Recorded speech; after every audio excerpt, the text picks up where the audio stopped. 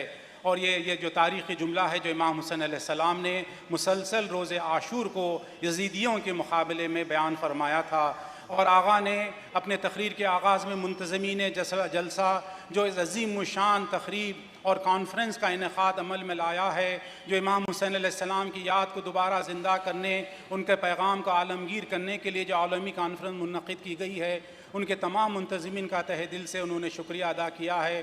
ख़ुसूसी तौर पर जनाब औन अली साहब और उनके साथियों ने जिन्होंने वाकई काविशें और मेहनतें की हैं ताकि अज़ीमुश्शान बैन अल-अक़वामी कॉन्फ्रेंस का इनेकाद अमल में लाया जाए, उनका तहे दिल से उन्होंने आगा ने उन सब का शुक्रिया अदा किया है।